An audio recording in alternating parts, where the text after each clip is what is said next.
Worried about letting someone else pick out the perfect avocado for your perfect impress them on the third date guacamole? Well, good thing Instacart shoppers are as picky as you are. They find ripe avocados like it's their guac on the line. They are milk expiration date detectives. They bag eggs like the 12 precious pieces of cargo they are. So let Instacart shoppers overthink your groceries so that you can overthink what you'll wear on that third date. Download the Instacart app today to get free delivery on your first 3 orders, while supplies last. Minimum $10 per order. Additional terms apply. Holding the powerful accountable from Washington, D.C. to right here in southern New England. This is 10 News Conference with Gene Valicenti. And good morning, I'm Brian Crandall. Gene is off. Your top political stories are coming up. But first, State Representative Patricia Morgan, the Republican running against Senator Sheldon Whitehouse. Representative Morgan, thanks for joining us here on 10 News Conference this morning. Just first of all, why do you think voters should kick out Sheldon Whitehouse and elect you to the U.S. Senate? Because I think that everything he is doing, everything that he has been advocating for, pushing, is destructive to our state, to our country. His climate agenda is making every part of our lives more expensive. You know, energy is involved in everything we do: transportation, our electric bills, our heating bills, our food bills. Energy is part of that. And when you make energy more scarce and more expensive, then it hurts everybody. It hurts our economy, our ability for our jobs to grow. Well, and let's get to that, because, you know, in following your social media and stuff like that, one of the main points you're making is against offshore wind. Am I correct on that? How is offshore wind worse than fossil fuels? Offshore wind is the most expensive and the most destructive form of electricity. It is 7 to 10 times more expensive than natural gas. Now, you have to understand that Rhode Island already has the second lowest carbon footprint in the country, and that's because so much of our electricity comes from natural gas. It's a very clean fuel. So now we are taking these huge turbines, monopiles, pounding them into our coastline. It's hurting our fishing industry and the fisheries, by the way. It could be catastrophic for the fish that live out there. Right, so the federal government will say there's no proof or evidence of that. There's no evidence it's harmful to whales or anything like that. What evidence is there that it does harm the environment? Well, the fishermen reported earlier this year that this is their worst year to catch squid. Squid is their largest, always has been their largest catch. No squid over the summer. But how do you attribute that to windmills? Well, I guess you haven't been out there, but they are pounding 24 hours a day, these huge monopiles. You have to understand that these turbines are as long as a football field, right? These blades are monstrous. And all right, have you ever had construction next to your house? Sure. Okay. What does your head feel like at the end of the day? You got a headache, right? With whales and marine mammals, it's even worse, because they use their sonar, their hearing mechanism to guide them through the water. You're making them deaf. So is your answer to energy more natural gas? It's a transition fuel. There are other ideas that are coming forward. You know, I know people are afraid of nuclear energy, but we've had nuclear energy in Rhode Island, in New England. There used to be 9 nuclear sites. We're down to 2. And yet Connecticut, 40% of their electricity comes from a nuclear power plant. We've never had a problem. We have nuclear submarines. We've had them for 40 years. The new nuclear power plants are smaller, they're underground. They only take 30 acres of land to give all the electricity that Rhode Island needs. Meanwhile, we are clear-cutting, 3,000 acres of woodlands and farmlands to put solar on them. We're ruining our natural environment out there, perhaps destroying our fishing and our tourism industries. Why would we do that? So do you agree, though, it sounds like you're looking at some alternatives. Do you agree, though, that there needs to be a move away from traditional fossil fuels? Yeah, pull it around? but what we're doing now, the solar and the windmills, especially the offshore wind, they're not even carbon neutral over their life cycle. They do not reduce carbon. Do you know how much diesel fuel they're using to put these things in? It is like 25,000 gallons a week. Do you agree with Senator Whitehouse that the climate is a major issue going forward and that it is changing and something needs to be drastically done to...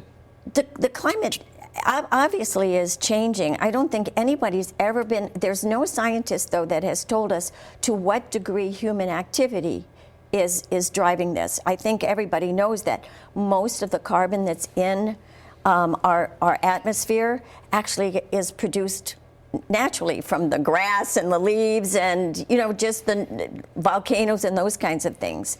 But there is evidence the climate's changing. Absolutely. Yeah. So you believe that something needs to be done to address it, or you're not sure? I think as it changes, we have these wonderful people called engineers. We need more of them, by the way, that will help us figure out how to deal with the effects and ramifications of our climate changing. All right, you mentioned cost as one of the issues. Obviously, I think that's cost of everything is on the minds of voters this election. What would your solution be to bring down costs if you go to Washington? Well, you know, the federal government is spending 40% more than it's taking in. You try that in your family budget. What would happen? You'd be bankrupt very, very quickly. You just have to spend within your means. But spending, the last time a Republican was in the White House, the deficit grew. So are Republicans just as much to blame for the spending situation? Yeah, I think so. So I'm a common sense problem solver. One of the things is to start prioritizing our spending. We have to figure out what are the things we have to have and make sure that they're well funded. For me, that's like Social Security and Medicare, our defense industry, those things. What we have to do, though, is there are must-haves and then there are nice-to-haves. We have to say to everything that we're going to spend money on, is this important enough to borrow money from our adversaries? Is this important enough to send our country into bankruptcy? And if it isn't, it doesn't get funded. I feel like this is the litmus test for every Republican. Where are you on Donald Trump? Are you going to vote for him? I am. Why is that? During his administration, our country really was much more prosperous. Average people, right? Our job market was strong. People were coming off of the sidelines. That people who hadn't worked for years were working, and that was all demographics. And when they worked, they found out that they could grow better lives. We need that back. We also need a world that's not in chaos, where there's wars and, you know, they keep talking possibly a World War III. We need a world that's under control, that's We say a world that's not in chaos. I think the argument against Donald Trump is he brings chaos to the United States, whether it's the things he says, whether it's what happened on January 6th, it's the multiple legal cases against him. Isn't he the candidate of chaos? You know, there are a lot of people and a lot of things that contributed to that. But at the end of the day, his policies really were good for average Americans. Each of them, you know, got to keep more money in their paycheck. To me, that's important. People work hard for their paycheck. They need to keep, you know, they need to benefit from the fruits of their labor. Government spends money poorly. People spend it wisely. So let's make sure that average people get to keep more of the money they make. Do you believe that the legal cases against him are the weaponization of the government, as his supporters, some of his supporters will say, that the government's out to get him? I think and that he didn't do anything wrong? I think it's been proven that I mean, even the one that he was convicted of, they had to pass a law in the New York Assembly to allow this woman to sue him for something she said happened 20 years ago. Right. But a jury agreed with her. Yeah.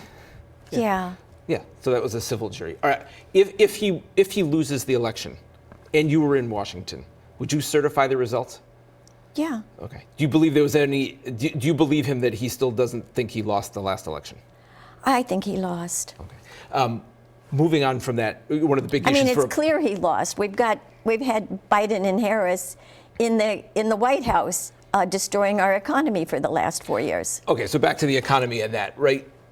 They'll say that they've created more jobs than any administration in history. Now, part of that is coming out of the pandemic, but can you potentially blame Donald Trump for leading or not handling the pandemic well, and that's why so many people were out of work? I don't think we can blame anybody for COVID except perhaps I think you know, or hope you know, that the Congress just released a report on COVID, and it's damning how much they lied to the American people about masking and about the vaccination, of the efficacy of both of those. They kept us in lockdown for so much longer than we should have been. They kept our kids out of school. They destroyed our economy for that.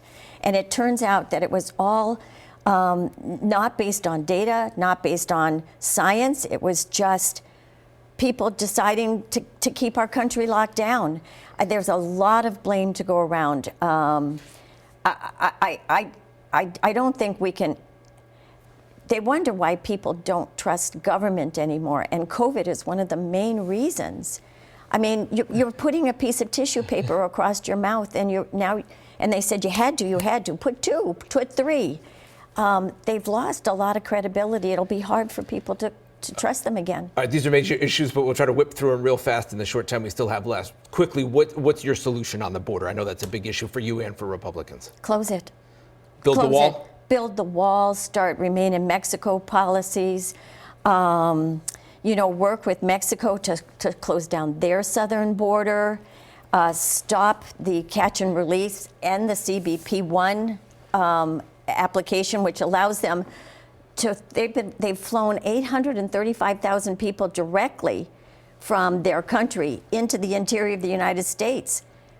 You have to stop all of that stuff. All right, on Israel, I know you support Israel. At some point, though, should the U.S. stop funding the military operation, Israel's war against Hamas? Do you, at some point, think that Israel has killed too many civilians? I think Hamas needs to surrender. Right? When Hamas surrenders, then, yeah, maybe at that point we say that the war is over. But do you have any concerns with how Israel is conducting the war?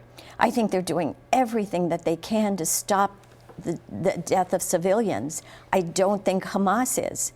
Hamas is stealing their food, right, and keeping it away from the civilians. They're conducting their operations out of schools and hospitals and in populated areas. I don't understand why the whole world isn't saying, Hamas, you have lost. Surrender. All right. Republican State Representative Patricia Morgan, hoping to be the next U.S. Senator from Rhode Island. Thank you for joining us.